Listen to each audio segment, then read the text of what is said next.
Egypt के pyramids में 4000 सालों पहले बनाए गए ममीज़ आज भी वेल प्रिजर्व्ड है।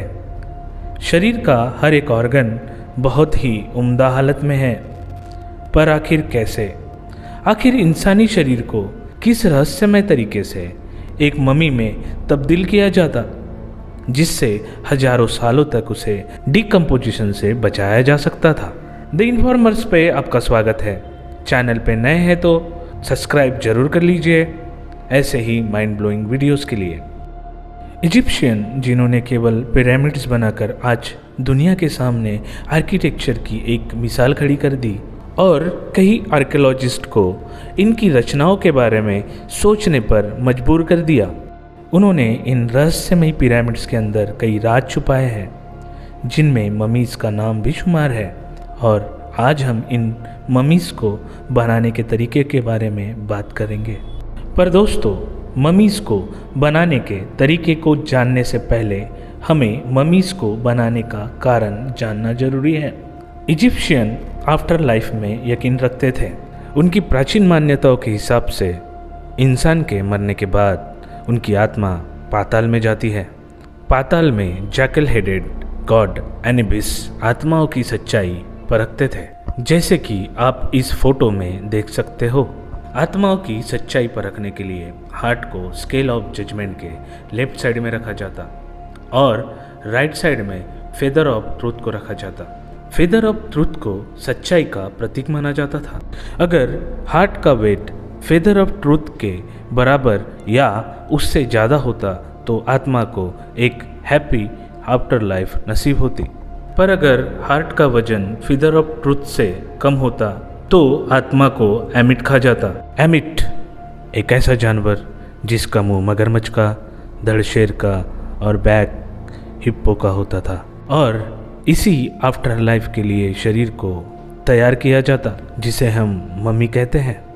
तो अब शुरू करते हैं the making of a mummy. Mummy बनाने के लिए बॉडी को 6 स्टेप से गुजारा जाता। First, removing organ. बॉडी को सबसे पहले वाइन से धोया जाता था। फिर क्वालिफाइड लोग जिन्हें शरीर के पार्ट्स का ज्ञान होता, वे पेट के लेफ्ट साइड में कट लगाकर सभी इंटरनल पार्ट्स को बाहर निकालते, सिर्फ हार्ट को छोड़कर, क्योंकि हार्ट को आत्मा का घर माना जाता था। ब्रेन को स्पेशल हुक का इस्तेमाल कर नोस्ट्रिल से बाहर निकाला जाता। Second, drawing out the body.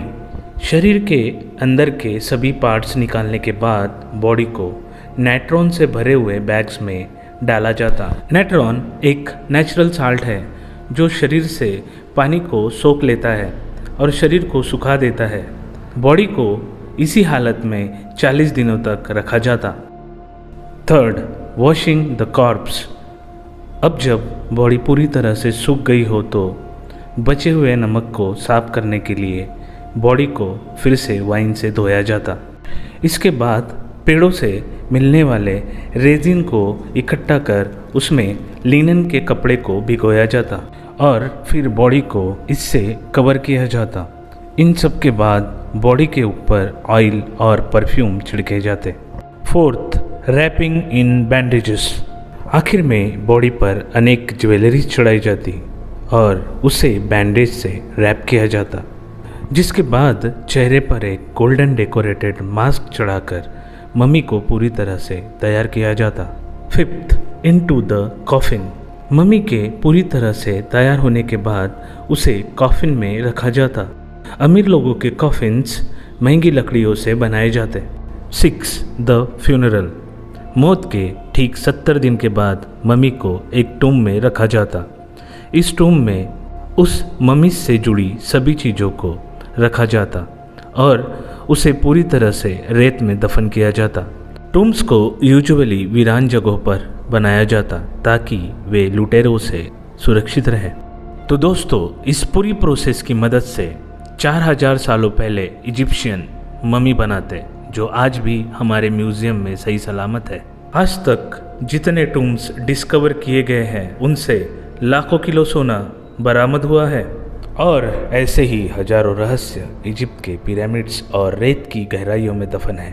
जिन्हें ढूंढ पाना बेहद ही मुश्किल है, पर उससे कहीं ज़्यादा आसान है हमारे चैनल को सब्सक्राइब करना। अगर वीडियो अच्छा लगा तो वीडियो को लाइक और चैनल को सब्सक्राइब जरूर कर लीजिए। मिलते हैं अगली वीडियो में, तब तक के लिए जय हिंद जय भारत।